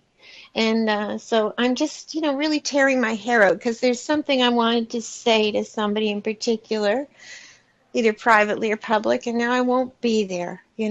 And usually they don't return my calls within weeks, so it would be kind of pointless. I'm kind of disappointed, but, I wonder if they'll miss me and maybe, some Maybe comment to they'll that effect maybe- will show up in the papers. Well, or they get to the point they can't continue with the council meeting. They can't even start it because Kathy's not here yet. No, maybe more likely fall asleep because it's so boring. Or it will be, is Kathy here tonight? No, well, let's slide a couple of these things through. We've been holding off sliding through because Kathy's been watching us. It's really funny when I'm the only one there, other than staff and maybe a county planner and maybe a reporter or not. Yeah. And it comes to the public input section on the agenda, and the announcement goes out, is there anyone has anything to say? And everybody just turns and looks at me. And the last time that happened, I had to just sit there and laugh because I'm the only one there, right? Yeah. And so I hate to let them down, but that particular time I actually didn't have what I wanted to say, prepared yet. So I didn't. I said, no, I don't have any this time. Just the look on the face is like, it was what? But that's it. So, but, I can just see the look on their faces, too. Yeah, I'm surprised that I don't have a reserved seat with my name on it, really. But it's just, there's lots of times the agenda doesn't indicate there's anything, exciting enough to warrant me not, taking time away from home. But on the other hand, there's always that section on every agenda called new business. Yeah. And the Reeves report. And I would hate to miss anything, and if you're not there, chances are good you're not going to know. So, And it's but amazing. the problem is, it's not something that, it's dry. It's for the most part boring. And they do it such that most people, in fact, almost all of the people, don't ever go to a council meeting. The only time they might go to a council meeting is something really nefarious is happening on their street or something, and they'll go up to complain about it, but they're so ill prepared. They know nothing about the structure of local government. They know nothing about how things work or planning or anything else. So they go in there and they may complain, but and then they'll go home, right? Yeah, well, you get special interest groups in there making delegate presentations, right? Mm-hmm. Well, they get. Well, but here's and the interesting part is, I think I told you, the public input section where the public is allowed 3 minutes, but what they're allowed to say has been increasingly restricted since 2010. Right. But as of 2010, at the same time this restructuring took place, they put in this public input, but it was at the end of the meeting. And so you couldn't really speak to anything on the agenda because you were not allowed after, by 2012, you weren't allowed to speak on any decisions the council had already made. So that kind of was done. So, I spoke to the illogic nature of that. And so actually I did that. They did move that. They kind of apparently agreed with me that it would be better off at the beginning of the meeting before they made any decisions. So if anyone wanted to speak to something on that day's agenda, at least there'd be some point to it.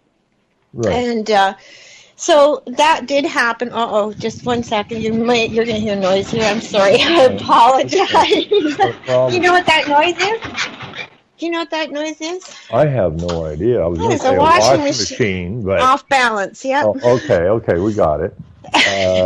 So your washing machine off balance. Time of use electricity pricing, right? So anyway. Oh, right. Okay, it's Sunday afternoon. So anyway, back, where were we? Oh, yes. So it got moved up towards the beginning of the meeting, but unfortunately, it's immediately following the Reeves report and delegate presentations.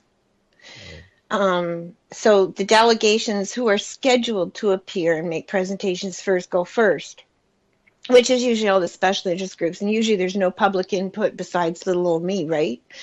Generally speaking. There occasionally you might get one.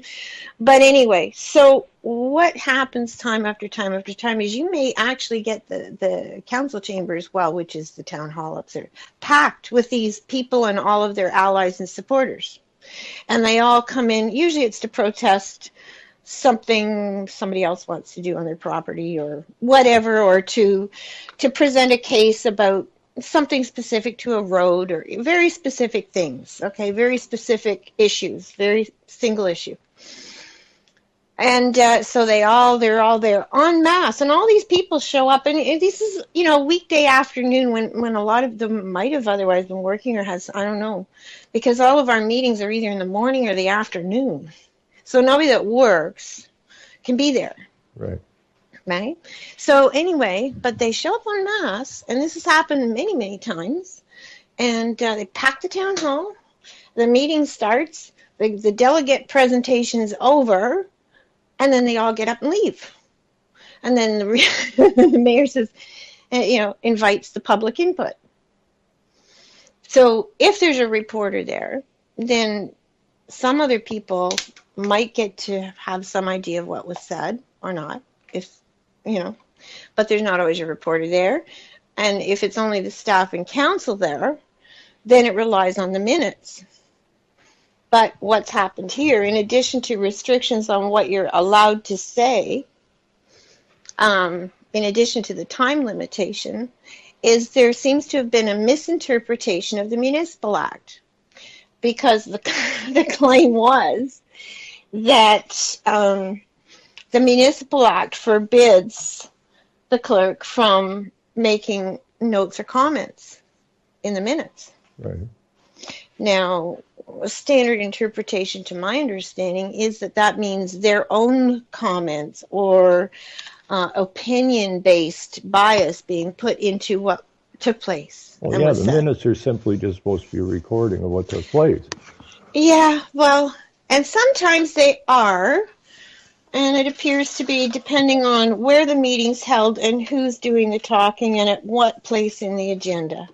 So the claim is that that's one stipulation. The other stipulation, the allegation, is that they can only record what was said by a member of the public during the public input section on the agenda, or an actual public meeting that's held as part of a council meeting. Right. So they just write all this stuff for their advantage. Well, it's not written, it's interpretation of the Municipal Act. Well, we interpret it to our advantage, right? Well, that appears to be... lawyer. It appears to be the case, right? And then there's the allegation that they can't possibly, publish in the minutes verbatim everything that everybody says. But again, that can be done at a council meeting, held elsewhere at the northern end of the riding, right, with residents in a certain area, but not here. So it seems to depend on who's speaking and at which count. Exactly. So this is something that people who aren't there to and stay for the whole meeting, even if they read all the minutes, they wouldn't have a clue. Exactly. Because they have nothing to compare it to. Right. And so this needs to be watched, I think, by people everywhere. This is why I'm trying to say these are things that I think could be watched for everywhere. Well, listen, Kathy, we got about, I don't know, we got 30 seconds, a minute left or whatever. But Sorry, give a Ron. listen to the first hour of the show. I think you will find Bill's story rather interesting. I know it, but I'm going to listen. Do you know it? I do. I recognize the name. I believe there was a human rights charge launched against him, and I tracked that quite some time ago. They have $100 and some million lawsuit against him now, but this guy's got no back down. We discussed. No, I know. We discussed some stuff near the end of the first hour that I don't think he was quite aware of the corporation fact and the legal entity fact. And this kind of stuff. So I think he's going to go do some study on that. But yeah, give it a listen. And I just so happy to hear your voice always. And the washing machine too. Yeah, and the dishes. Well, no, the washing machine out of level there, out of whack, kind of sounded like. Oh, yeah, it's always fun. Well, it kind of sounded like the mayor or the deputy mayor when they get upset with someone at the council meeting. Oh, you've heard those recordings on my site, have you? Well, I've been to the meetings when they. No, I mean mine. Oh, yeah. Okay, we're out of time. Thank you, Kathy. Thank you, Bill. Thank you, listeners. Thank you in the chat. Have a great day. Remember, Al is up. Selling lies and buying time, killing people next in line. Lower class and social slime, they don't matter. Genocide, sick from water, sick from air. Making money, they don't care. Caesar shit, force of air. Fuck them back, it's only for they want.